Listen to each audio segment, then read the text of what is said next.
एक राइटर की first wife की डेथ हो जाने के बाद वो सेकंड टाइम शादी करता है। एक रिचुअल की वजह से उसके फर्स्ट वाइफ की आत्मा वापस आ गई और उसे फिर से पाना चाहती है। ये कोई भी हॉरर मूवी नहीं तो एक फनी स्टोरी है, तो अंदर इस वीडियो को जरूर देखिएगा। इस मूवी का नाम है ब्लाइंड स्पिरिट। ये 2020 की एक रोमांटिक हॉलीवुड मूवी है। अब बिना किसी देरी के एक्सप्लेनेशन स्टार्ट करते हैं। ये हमारा टाइम है 1937 में इंग्लैंड का। हम हमारे मेन कैरेक्टर को देखते हैं जो राइटर है, इसका नाम है चार्ल्स।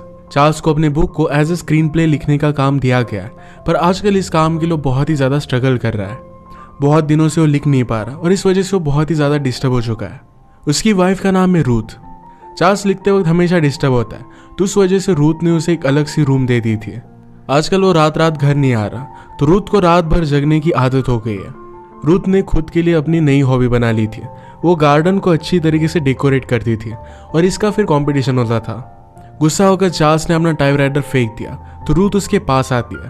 वो कहती कि तुमने ऑलरेडी बुक तो लिख लिया है, तो उसका स्क्रीन प्ले लिखना उतना ज़्यादा बड़ा काम होगा नहीं। पर चार्ल्स के लिए बहुत ही ज़्यादा हार्ड था। चार्ल्स ने अपनी सारी चीज़ें फेंकी तो उसकी एक्स वाइफ की फोटो उसमें थी। उसकी एक्स वाइफ को गुजरे हुए बहुत टाइम हो गया, पर फिर भी उसे बहुत याद करता है।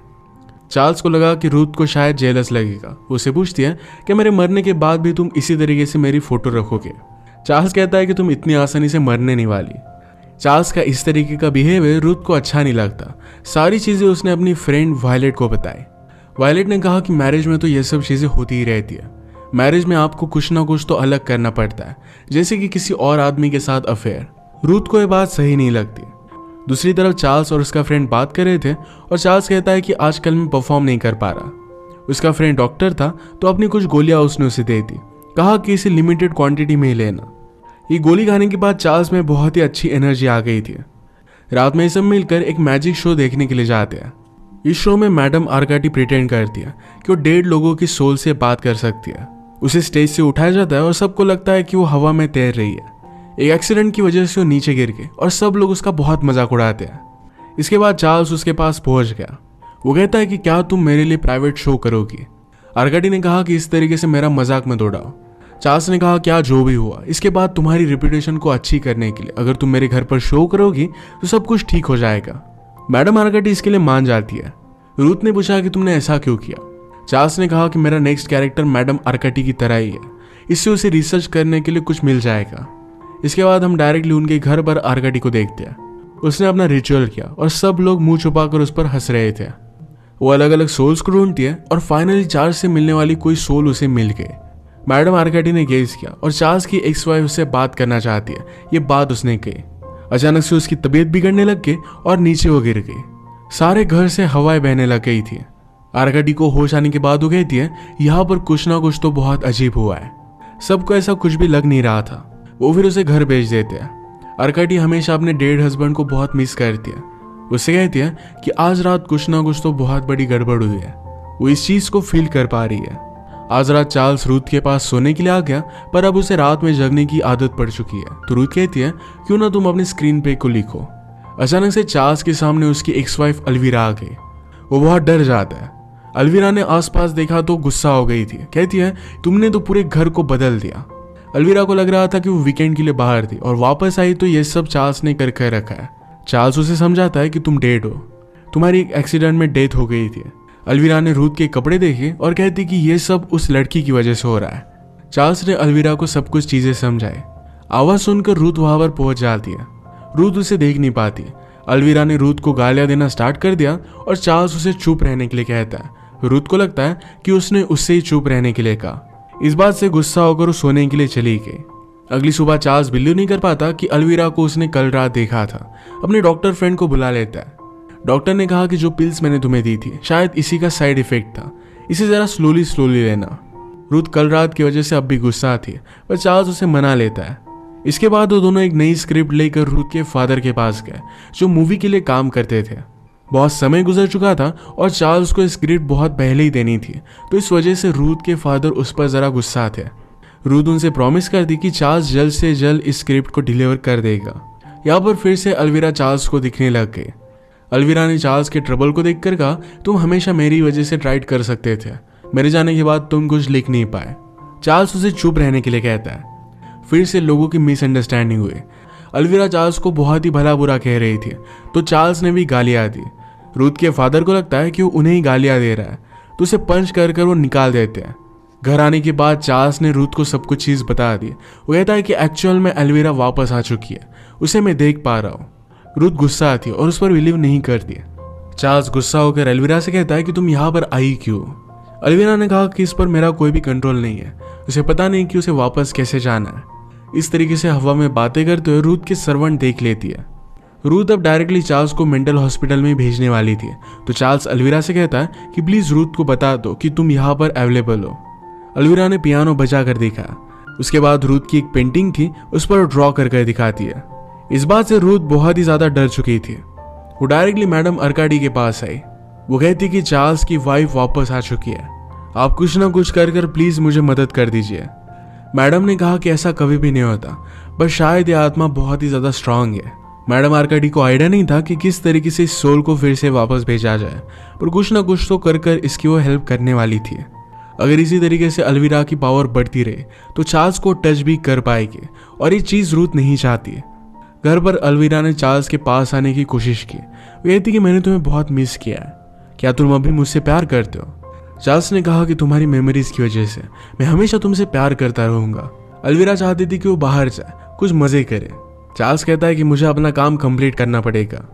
वो अपने स्क्रीन प्ले को फिगर आउट करने की कोशिश कर रहा था, कैरेक्टर को और भी ज्यादा उसे अच्छा बनाना था, तो अलविरा ने उसे हेल्प कर दिया। जो भी बुक्स चार्ल्स ने अब तक लिखे थे, इसकी सारी इंस्पिरेशन उसे अलविरा ने दी थी। स्क्रीन पे कंप्लीट करने के लिए अलविरा उसे हेल्प कर रही थी। चार्ल्स को यह सब बहुत ही अच्छा लगा, पर बीच में वो स्टॉप हो गई। कहती कि आज रात हमें सेलिब्रेट करने के लिए कहीं पर जाना चाहिए। ये दोनों ड्रिंक्स लेने के लिए एक रेस्टोरेंट में आए। अलविरा ने कहा कि मैंने तुम्हें बहुत ही मिस किया था। चार्ल्स कहता है कि तुम्हारे एक्सीडेंट की वजह से मैं भी बहुत ही हार्ट ब्रोकन था। अलविरा पूछती है कि क्या तुम रूथ से भी प्यार करते हो। चार्ल्स ने कहा कि तुम्हारा प्यार और रूथ का प्यार दोनों बहुत अलग अलग है, वो उन दोनों से बहुत प्यार करता है। घर पर रूथ बहुत वरीड थी और चार्ल्स अलविरा के साथ वापस आया। रूथ ने पूछा कि तुम उसके साथ कर क्या रहे हो। चार्ल्स ने कहा कि मेरा स्क्रीन प्ले लिखने के लिए वो मुझे मदद कर रही है। कुछ ही दिनों की बात है और मेरा स्क्रीन प्ले कंप्लीट हो जाएगा। इसके बाद तुम जैसा चाहती हो हॉलीवुड कपल की तरह हम रह पाएंगे। चार्ल्स रूथ के पास आया और कहता है कि वो सिर्फ एक गोस्ट है, मैं तुमसे ही बहुत प्यार करता हूँ। इसके बाद ये दोनों इंटीमेट हो गए। अलविरा रात में मैडम आर्काडी के पास पहुंच जाती है।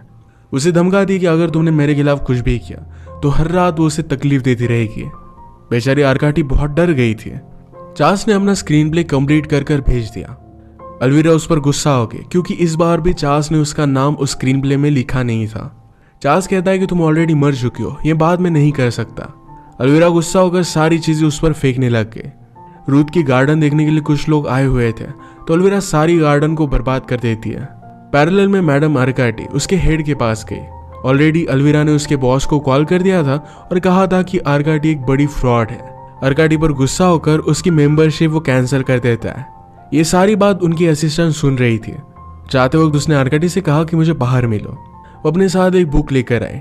इस बुक के स्पेल की मदद से वो अलविरा को फिर से वापस भेज सकेंगे। अपने बुक की कंप्लीशन की वजह से चार्ल्स ने एक पार्टी रखी थी। इस पार्टी में अलविरा रूथ के ड्रिंक में गोलियां मिला देती है।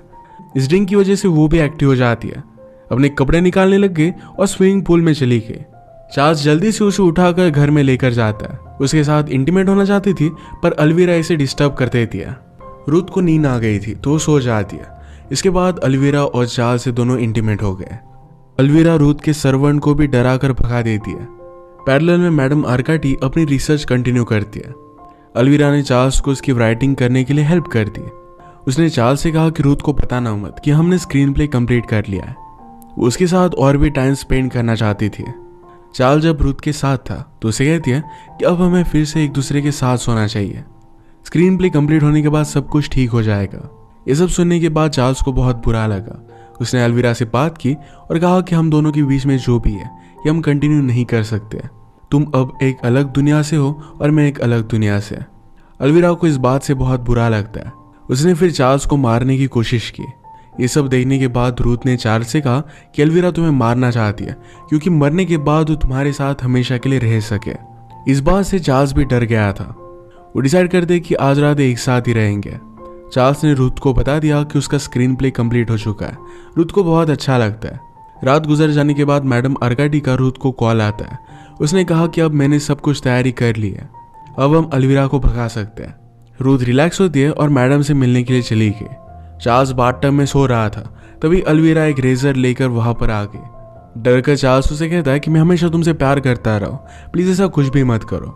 बाहर उनकी मेड सुन रही थी, उससे कुछ अलग ही लगता है। उसने कहा कि रूथ जरा बाहर गई है। अलविरा कहती कि रूथ को बाहर नहीं जाना चाहिए था। एक्चुअल में अलविरा ने गाड़ी के ब्रेक्स की वायर कट कर दिया, इससे रूथ का एक्सीडेंट होकर उसकी डेथ हो गई। चार्ल्स को इससे बहुत बुरा लगा। फ्यूनरल पर चार्ल्स से मिलने के लिए मैडम आर्काडी भी आई हुई थी। उसे कहती कि इस सब में मेरा ही फॉल्ट है। चार्ल्स ने कहा कि ऐसा कुछ भी नहीं है, ये सब कुछ मेरी वजह से हुआ है। मैं अगर आपका मजाक न उड़ाता तो ये सब होता ही नहीं। यहाँ पर फिर से चार्ल्स को अलविरा दिखी। वो बहुत ही ज्यादा गुस्सा हो गया और हैमर लेकर उसके पीछे भागता है। फ्यूनरल पर सब लोग ये नोटिस करते हैं। उसके डॉक्टर फ्रेंड ने उसे बेहोश कर दिया। उसके बाद उसे डायरेक्टली पागल खाने में भेज दिया जाता है। चार्ल्स बहुत ही ज्यादा डर चुका था, अब उस पर शॉक थेरेपी भी होने वाली थी। अलविरा कहती कि तुम मुझे माफ नहीं करोगे, मैं तुमसे तंग आ चुकी हूँ, मैं तुम्हारे साथ पूरी इटर्निटी तक नहीं रह सकती, तुम्हें मुझे डिवोर्स देना पड़ेगा। अलविरा ने चार्ल्स को मेंटल हॉस्पिटल से निकाल लिया और सेरेमनी कंप्लीट करने के लिए, यानी डिवोर्स कंप्लीट करने के लिए, ये मैडम पास पहुंच गए। सारे इंग्रेडिएंट्स लेकर मैडम अपना रिचुअल कंप्लीट कर दिया, पर कुछ भी हो नहीं रहा था। उसने फिर से कुछ किया और रूथ वापस आ गए। वो समझ नहीं पाती कि हुआ क्या था। अलविरा ने कहा कि तुम मर चुकी हो। रूथ और अलविरा झगड़ने लग गए, पर अलविरा कहती कि चार्ल्स ने तुम पर चीट किया है। बुक ऑलरेडी कंप्लीट हो गई थी, उसके बाद भी वो मुझसे अफेयर कर रहा था। वैसे वो बुक भी उसने लिखी नहीं थी, वो सब कुछ मैं ही उसे बताती थी। अलविरा और रूथ दोनों चार्ल्स पर गुस्सा होकर वहां से चली जाती है। मैडम ने फिर से उन्हें वापस भेजने की कोशिश की, पर उसका डेड हस्बैंड फिर से वापस आ जाता है। ये सब कुछ वो फिर से अपने हस्बैंड से बात करने के लिए कर रही थी। इसके बाद हम देखते कि 6 मंथ्स गुजर चुके हैं। चार्ल्स के स्क्रिप्ट पर एक बड़ी मूवी बन रही थी। एक रिपोर्टर चार्ल्स से मिलने के लिए आई और उसने कहा कि तुमने सब कुछ अपनी बुक चुराई हुई है, तुम्हें कैसा लगता है? चार्ल्स ने कहा कि ऐसा कुछ भी नहीं है, रिपोर्टर के पास पूरा प्रूफ था। यहाँ पर अलविरा भी आके चार्ल्स उस पर गुस्सा होकर कहता है कि तुमने किया क्या? अलविरा ने कहा कि कुछ भी ओरिजिनल नहीं होता, मैंने भी सब कुछ चुराया ही था। वो अलविरा को गाली देता है, पर रिपोर्टर को लगता है कि उसे ही गाली दी गई। वो अलविरा के पीछे पीछे गुस्से में बाहर आया। रूथ अपनी गाड़ी से चार्ल्स को उड़ा देती है और वो भी अब मर कर भूत बन गया था। इन दोनों ने कहा कि तुमने कभी भी हम दोनों से प्यार नहीं किया था, तुम बहुत ही सेल्फिश थे, अब लोग हमेशा तुम्हें चीटर के नाम से ही याद रखेंगे। इन दोनों ने अपना बदला ले लिया था। एंड क्रेडिट रोल होने के बाद भी ये दोनों चार्ल्स को सता रही है, ये हम सुन सकते हैं। यानी पूरी इटर्निटी वो चार्ल्स को तकलीफ ही देती रहेंगी। इसी के साथ ही मूवी एंड हो जाती है। अगर आपको वीडियो अच्छा लगा तो प्लीज़ लाइक और कमेंट जरूर कर दीजिएगा।